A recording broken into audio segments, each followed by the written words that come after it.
Aloha, it's Creativenametostandout again with another battle report. This time I'm bringing you a 2,500 point game between my Warriors of Chaos army, the Pyre Legion, versus an Empire army. So we've been playing this little series of games here in an escalation format.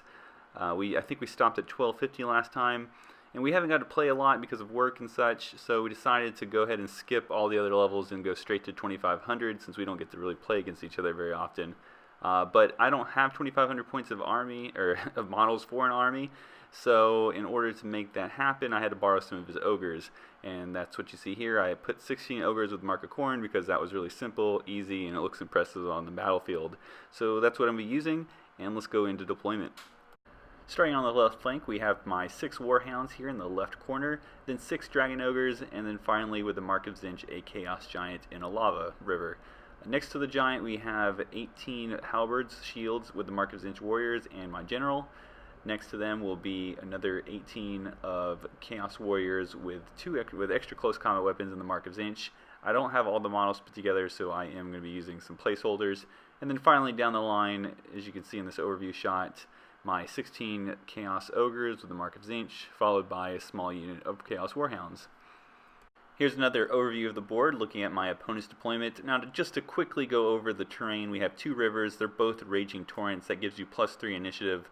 The forest is going to be a ghost forest, which will give a unit fear as long as they're in it. The fences, we just end up calling them normal because we don't want too many rules because we're going to get a bunch of magic rules. The statue in the center ends up being a Sigmarite, I don't know how you say it, Sigmar Shrine. That's going to make you reroll ward saves, which is really bad for me. I run Zinch, I have a bunch of 6+ ward saves, and it basically is going to nullify them. And then finally, a little bit more beneficial is that tower is going to be a Tower of Blood, which will give any unit within 6 inches hatred, but if you're Forces of Destruction, you're also going to get Frenzy. So that's actually going to be fantastic. It'll be like I'm running Khorne and Zinch at the same time. Moving on to my opponent's deployment, we have a cannon in the left corner. Next to that will be the Master Engineer, and then on the hill, what looks like to be a mortar is actually going to be a Hellblaster volley gun. In the river is the large unit of handgunners. There's 30 of them, I believe, and there's a level 2 wizard attached to it. They also have a detachment of 5 free company. Starting from the left, we have the 10 Inner Circle Knights. On the hill will be a cannon.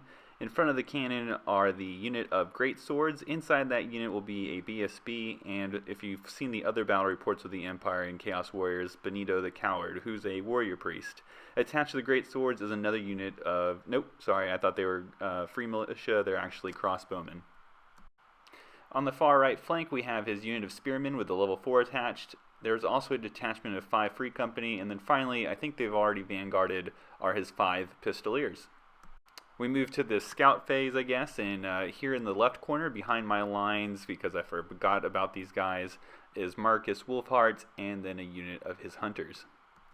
We roll off for first turn. He gets the +1 because he deployed before I did, but I still win the roll off. So I just start pushing forward. My tactics in this game are going to be fairly simple. I'm new to Warriors of Chaos, plus they seem very straightforward. Just push forward and kill things. And that's what I plan to do. I did put my faster units, the ogres and the dragon ogres, on the flanks. That way, if the flank's full, they'll be quicker to move towards the center. But otherwise, nothing terribly complex. We go into the magic phase, and I learned very quickly that my new favorite spell of all time will be Glean Magic. I think it's the perfect spell. It's one of those spells that will either devastate your opponent's magic phase permanently, maybe even kill the wizard outright, and at the very least, it's a perfect spell to bait out Dispel dice. However, my opponent does a very good job at shutting down my magic phase, and we move straight into his turn. He's not going to be moving at all, so he is just going to skip into the magic phase. He's very flexible, has a lot of threats in the magic phase, but luckily he rolls very low, and he just tries for a final transmutation, but doesn't get it. We're now going to move into his bread and butter, which is the shooting phase. He's going to shoot these dogs, they're going to flee. He's going to start opening fire on the ogres with the handgunners first, and he's going to do a couple wounds. I think these are also the bowmen. Then his hellblaster opens up, and then finally he has the crossbowmen from the center take shots at these dogs, and they flee.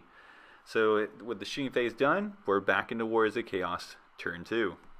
If I remember correctly, I'm only 9 inches away from this unit, so I declare a charge. He stands and shoots. He actually kills 2 more of my ogres, and then I fail the charge. But it doesn't matter, I'm going to be able to get it next turn.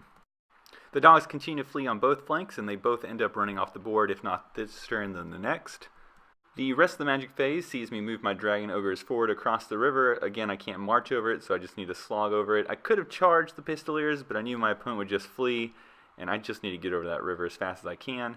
So I'm going to march over it, and then the rest of the units here in the center, one unit moves into the tower, the other one just goes flush with the fence, and I'm going to start casting magic from a relative safe distance. I could have charged here, but I wanted to make sure I was behind the fence in case I did fail the charge, and I still have another turn where I can just keep my battle line together and just kind of pop out on the other side of the building with a full battle line, and he won't be able to deal with everything.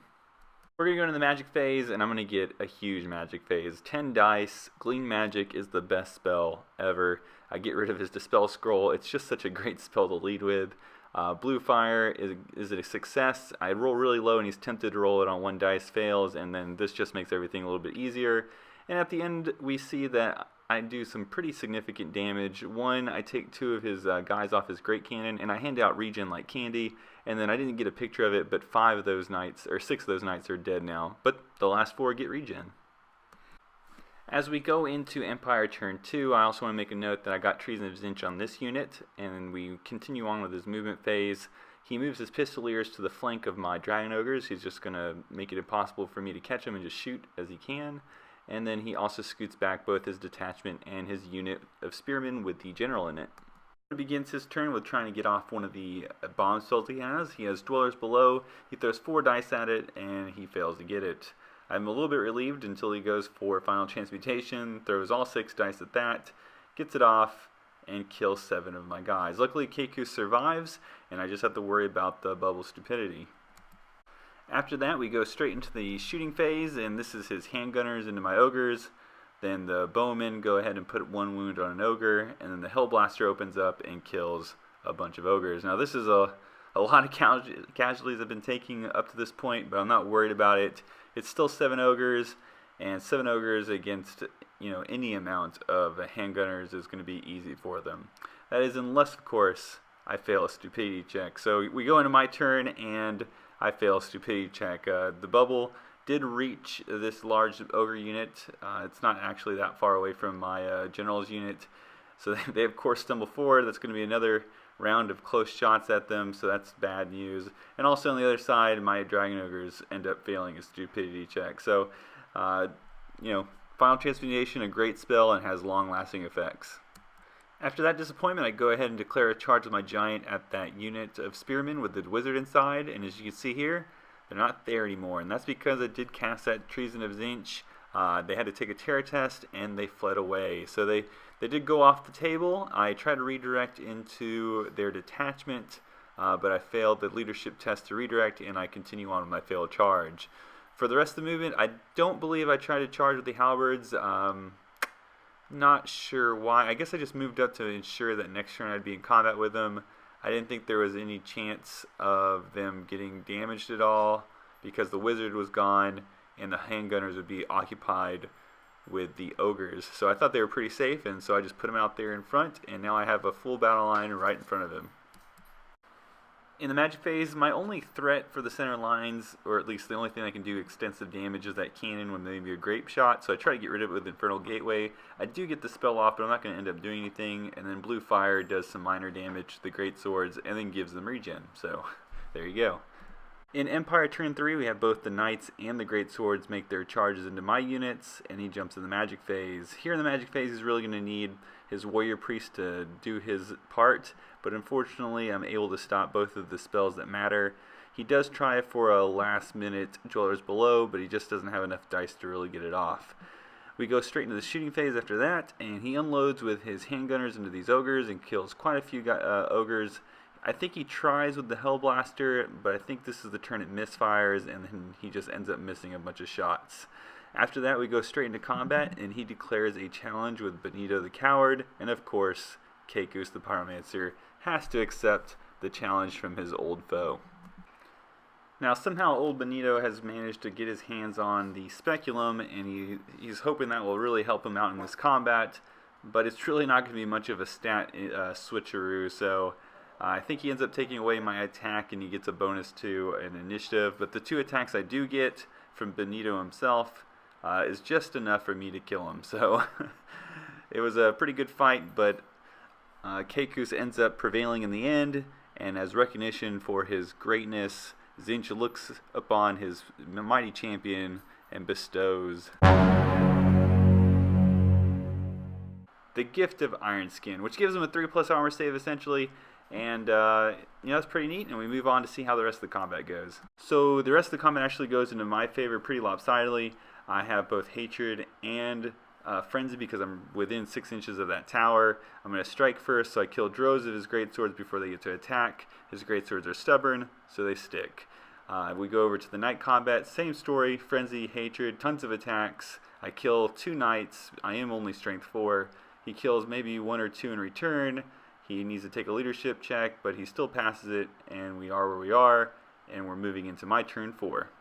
Finally, I'm able to get this charge off with my dragoners, my regular ogres into the handgunners. I'm now down to 2 from 16, so they have been taking quite a beating on their way in here, but I feel pretty confident that 2 ogres will be enough for all these handgunners. So I do make that charge, and we go into the magic phase. My goal here is to get Infernal Gateway off on this cannon, hopefully. So first I try to draw out some dice with the Blue Fire. My opponent lets that go through, and lucky for me, I actually kill the last crew member with the Blue Fire. I don't think it was anything special or a lot of hits, I just happened to roll the 6. So after that, we go into combat. My opponent again issues a challenge with his champion this time. I have to accept. I use Kekus again, and I end up handily killing this champion. And of course, Tzeentch looks upon my champion once again and bestows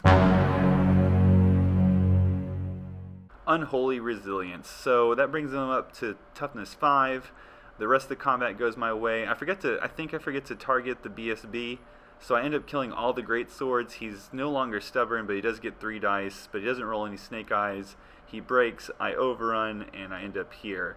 On the other side, I don't think we do wounds to each other, or maybe I kill 1 of his knights. Again, he breaks, I chase, I overrun, and I end up into this other detachment. In this final combat of the round, I come in here with the ogres, and I end up winning combat. I do kill quite a few handgunners, not this many, of course. I think this is just some of the models already being picked up after they fled. So yeah, I beat him. He's still steadfast, I believe. Maybe not since he's in the river. Either way, he takes a leadership test. He fails. I overrun. I catch him. And after that, it's getting pretty late, so my opponent says that that's probably about it. And we go to see what the end of the game looks like. So I'm sure it's not much of a surprise to find out that the Pyre Legion does in fact win. With my opponent's center completely collapsed, there's not much left he could do. He could probably have gotten the points from my ogre unit with those 2 war machines in the left unit, but it was getting kind of late, and my opponent really wanted to just start cleaning up. So we ended up calling it there. I probably won't be using 16 ogres in my normal list. This was just really to help flesh out the unit so that we could play at this points level. I'm not entirely sure what direction I want to go completely with my army. I do have the idea that I want to get a Dragon's Shaggoth just because I like the Dragon Ogre models, and I think it'd be nice to have, kind of a Dragon Ogre leader incorporated into the army. But I do also have plans to kind of make this Warriors of Chaos army one of those Chaos Legion armies from the Glotkin end times. And I'm going to do that through purchasing some Zinch demon models. I already have some Flamers.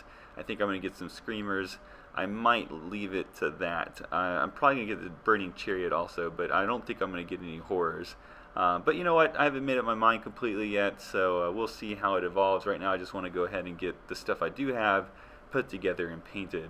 So that's about it. I hope you enjoyed it. I do appreciate everyone's likes and comments and subscriptions. And again, I hope you enjoyed it, and I'll see you guys later.